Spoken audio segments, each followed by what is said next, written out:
Hey, what's going on? This is Coach Chris here, and in today's episode of the Knighton Runs Podcast, I'm going to be sharing with you a chapter from my new audiobook production of Run Faster Marathons, The Proven Path to PR.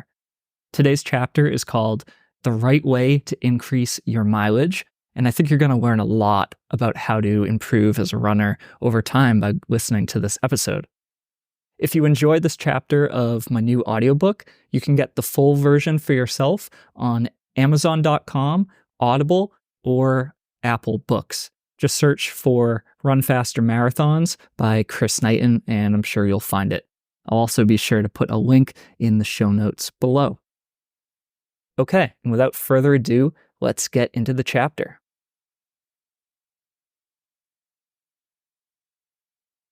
Chapter 3. The right way to increase your mileage. Mileage matters. Increasing your mileage is the best thing you can do to improve your running speed and endurance. But too many runners, coaches, and training plans do not go about it the right way. You must increase mileage carefully. If you increase it too quickly and do not simultaneously prioritize your recovery between runs, the increase in mileage will likely backfire in the form of injury or stagnation. What is the optimal amount of mileage for you?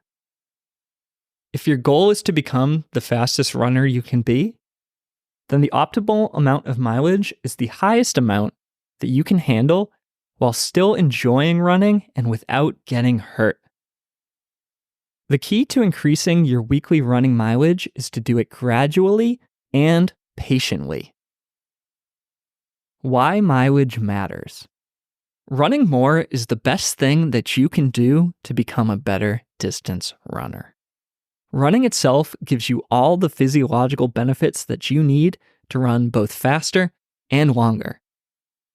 All cross-training and supplemental exercises are purely meant to allow you to run more and lower the risk of injury.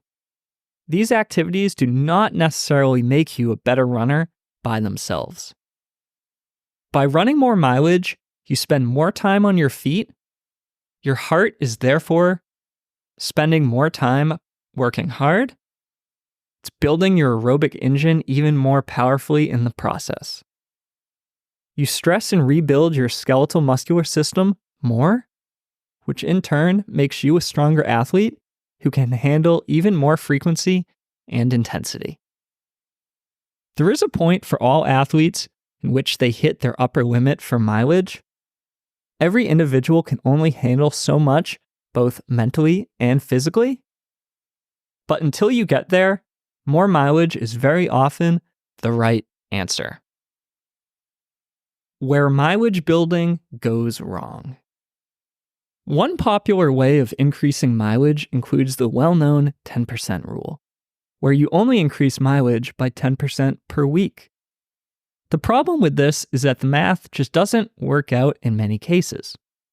When following this approach, low mileage runners will hardly see their mileage increase at all, whereas high mileage runners will increase their mileage too quickly.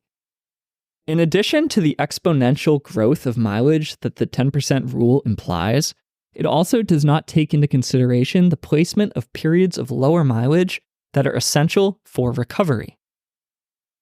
Another popular approach, often taken by new marathoners, is to simply lay out a long run schedule consisting of 16 milers, 18 milers, and 20 milers, and follow that trajectory regardless of its effect on total weekly mileage.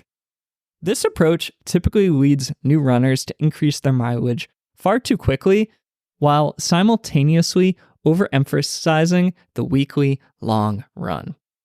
Simply put, this style training plan is a recipe for injury, and if you do survive it, you will most likely still not feel prepared come marathon race day because of the sheer struggle associated with completing long runs in this manner. A better way.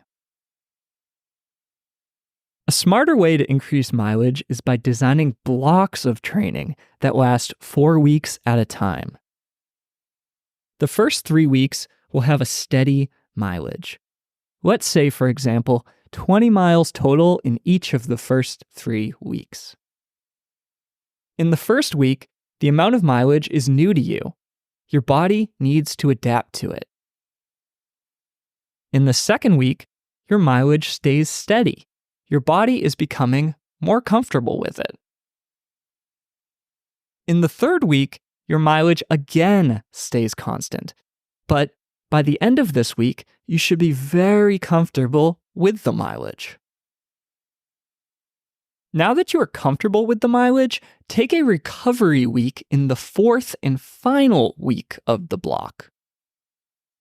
Reduce your mileage by approximately 25% in the fourth week to allow yourself the opportunity to absorb the training from the 3 weeks beforehand and to hedge against injury. In our example, week 4 would contain just 15 miles of running. Moving into the 5th week, you will begin your next block of training. Increase your mileage in the next block by 1 mile per run completed in each week of the previous block. For example, if you ran 5 days per week in the previous block, increase your mileage by 5 miles for the next block. In our example, the increase would be from 20 to 25 miles per week.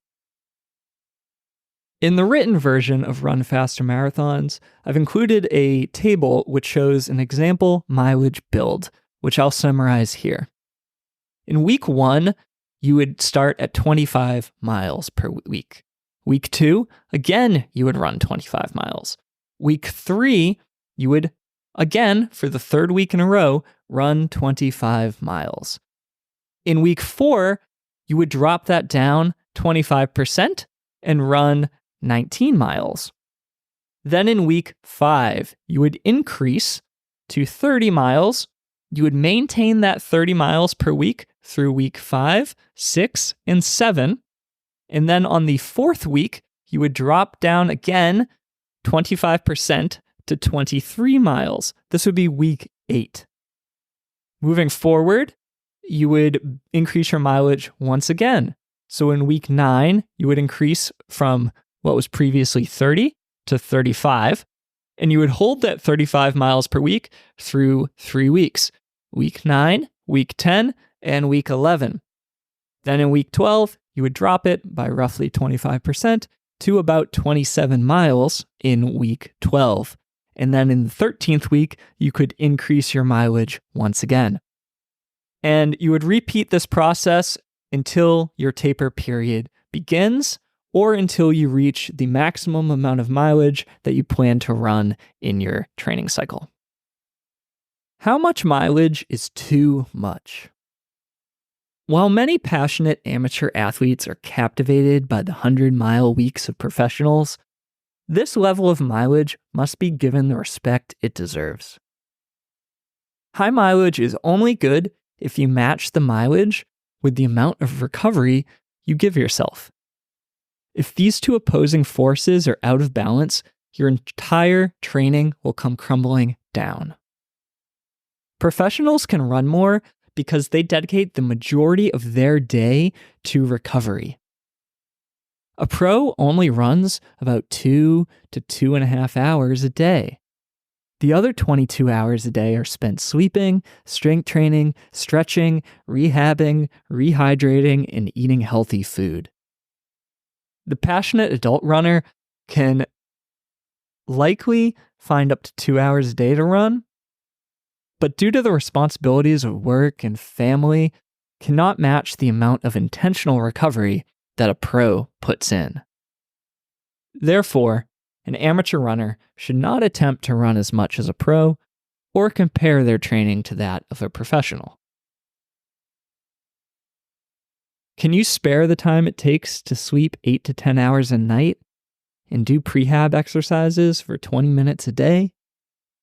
If so, that is more than most people. Do what you can while increasing your mileage until you find your highest sustainable amount.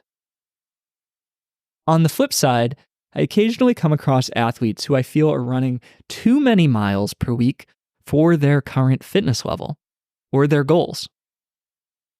This is typically the case of high mileage runners who are not posting fast times in races. In some cases, a reduction in total mileage to allow for more time to recover between runs and more of an emphasis on faster running can be beneficial. Once this type of runner improves at lower mileage, they can consider adding in more mileage to further improvement. It is important to remember that while more mileage is better in an ideal world, running more mileage is a stress. Therefore, it is only better if you can recover and improve from it. Simply running more miles is not always the answer. Increasing your mileage from season to season. A general rule of thumb is to not increase your peak mileage more than 10 miles per week from training season to season. If you successfully run 30 miles per week before your first marathon, in your next season, you could train up to 40. If that goes well, consider going up to 50 in the next season.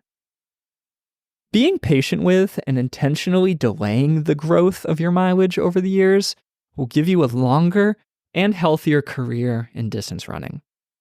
There is no prize awarded for rushing to high mileage. All right, so that was chapter 3 from my new audiobook production of Run Faster Marathons, The Proven Path to PR. If you'd like to get a full copy of the book, you can get it from Amazon.com, Audible, or Apple Books. Just check the show notes included with this episode, and I've put links there for the book.